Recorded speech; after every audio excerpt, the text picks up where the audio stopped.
Assalamu alaikum students, how are you all? I hope you will be fine. This is our lecture number 2, euro number 7 and page number is 74-75 from textbook and the topic name is double consonants blends. ठीक है, सबसे पहले we will see कि what is consonants. Consonants क्या होते हैं? Consonant is a letter of the alphabet that represents a basic speech sound. Basically बच्चों ये क्या होते हैं कि ये साउंड्स होती हैं, ठीक है. लाइक अब इसे जो कि हम लोग ड्यूरिंग जो अल्फ़ाबेट्स जो हम लोग मतलब कि पढ़ते हैं बोलते हैं तो उनमें हमारी वो साउंड्स को बोलते हैं, ठीक है. विदाउट साउंड्स आप कोई भी वर्ड्स को प्रोनाउंस नहीं कर सकते हैं, ठीक है. Basically it's relate to sounds and pronunciation. Okay, अब नेक्स्ट जो है दूसरी साउंड्स कौन सी होती हैं? ओके, द नेक्स्ट जो दूसरी साउंड्स होती हैं वो है वाउल साउंड्स होती हैं. और वो कौन सी होती हैं? वो होती हैं A, E, I, O, you.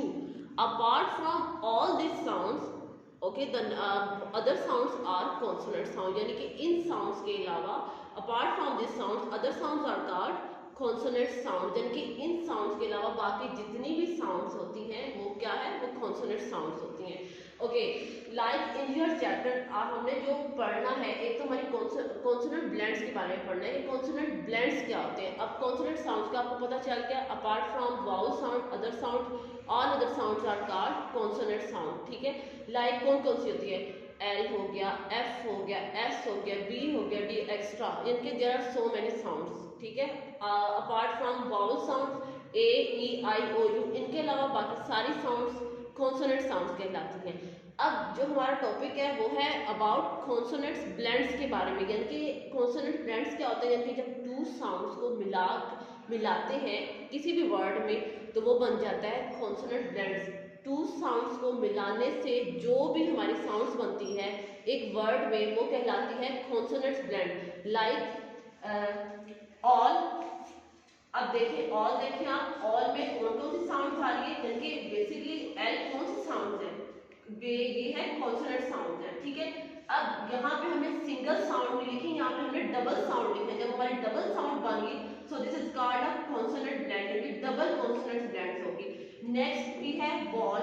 Ball में भी टू साउंड्स रिपीट हो रही है. टू टाइम्स हमने यहाँ पे एल लिखा है तो ये भी क्या बन गई? हमारी ब्लेंड बन गई, कॉन्सोनेंट ब्लेंड बन गई, डबल कॉन्सोनेंट ब्लेंड बन गई. और डबल क्यों बोला जाता है? क्योंकि हमने इसको टू टाइम राइट किया.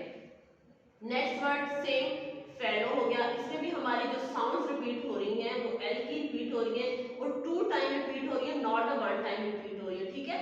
Next the other word is stiff, ठीक है. अब इसमें जो एफ हमारी साउंड है वो कौन सी साउंड है? वो कॉन्सोनेंट साउंड है और वो भी टू टाइम रिपीट हो रही है. So that's why this is called a double consonant blend. The third word is dress.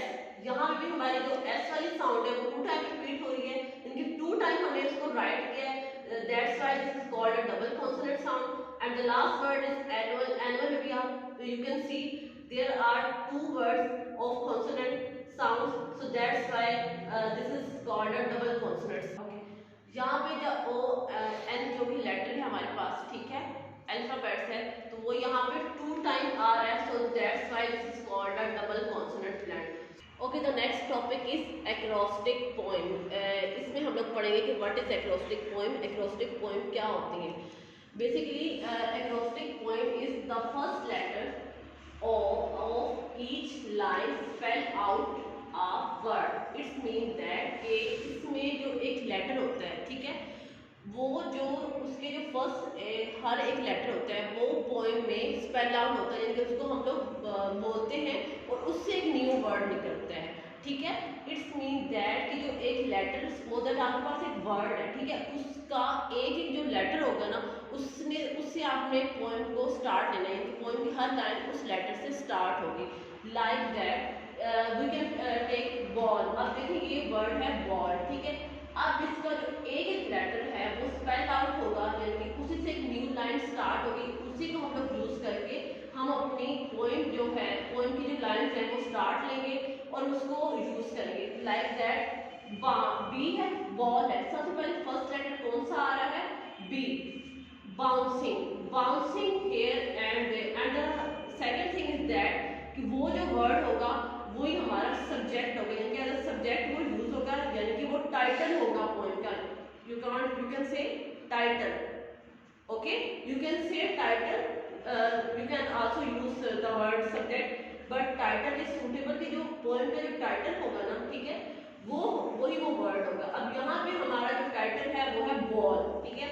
अब हमने इसका एक एक जो लेटर है ना वो अपनी लाइन में यूज करना है, कि वो जो लेटर है वो स्टार्ट में यूज होना चाहिए। अब फर्स्ट लेटर यहाँ पे कौन सा आ रहा है, बॉल, बॉल में फर्स्ट लेटर है हमारा B, bouncing here and there.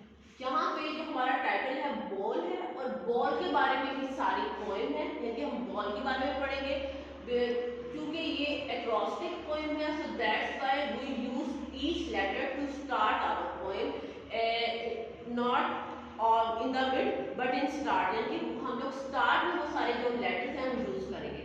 अब सबसे पहले आ रहा है बी, बाउंसिंग, यहाँ पे बी यूजर है, बाउंसिंग हियर एंड देयर। अब बॉल क्या करती है, बाउंसिंग करती है, लेकिन जंप खाते हैं, हम उसको थ्रो करते हैं फ्लोर पे तो बाउंस होती है, इसका मतलब कि बाउंसिंग हियर एंड देयर, यानी कि यहाँ वहाँ बाउंसिंग करना। ऑल, नेक्स्ट है all around the park.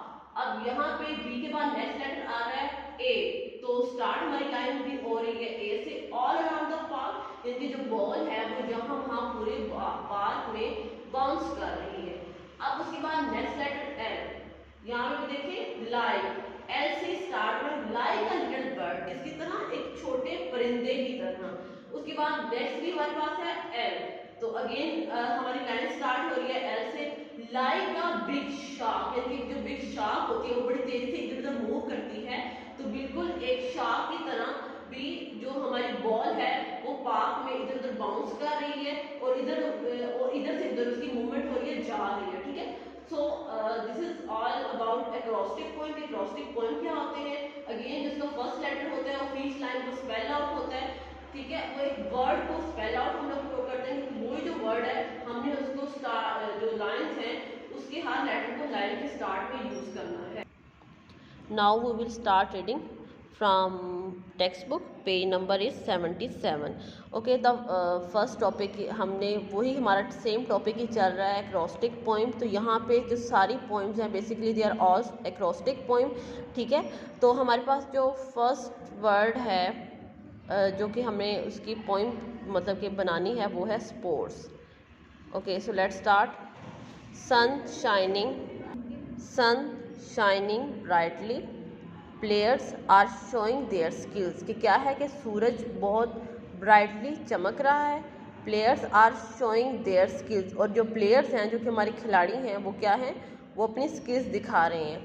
Outside the ground are the spectators. अब स्पेक्टेटर्स कौन से होते हैं, जो हमारे तमाशबीन होते हैं, जो मतलब कि वॉच करते हैं, हमारी गेम को देखने के लिए आते हैं, उनको स्पेक्टेटर्स बोले जाते हैं, ठीक है।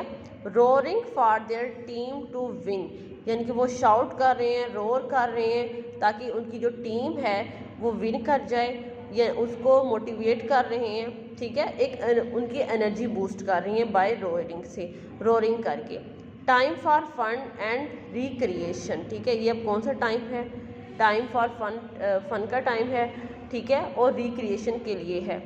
Same is the case everywhere, यानी कि सेम ही सिचुएशन हर जगह है। अब आप ये देखेंगे जो वर्ड हमारा स्पोर्ट्स है वो उससे वही हर लाइन के स्टार्ट में उसका जो लेटर है वो यूज़ किया गया है। अब एस है तो एस, उसके बाद है पी, उसके बाद है ओ, उसके बाद है R and then T and S, तो ये कंप्लीट वर्ड हो गया हमारा स्पोर्ट्स। ओके, नेक्स्ट पोइम हमारी है बॉल, ठीक है, ball.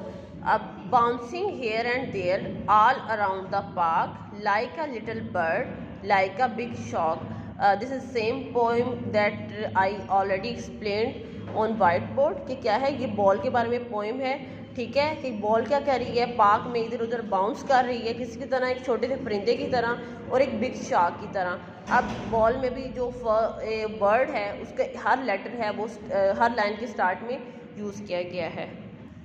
Now you will turn your page number 78। Okay, this is last poem of acrostic poems.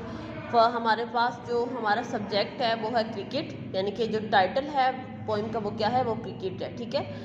Catch the ball, run after it, it's coming down, catch it, यानी कि क्या है कि ball को कैच करो, उसके पीछे दौड़ो, इट्स कमिंग डाउन, देखो वो नीचे आ रही है, कैच इट और उसको पकड़ो, keep it in your hands, ठीक है, और उसके अपने हैंड्स में रखो, each player cheers, team work well done, यानी कि क्या हुआ कि अब जो प्लेयर था वो क्या था, वो हैप्पी था, ठीक है।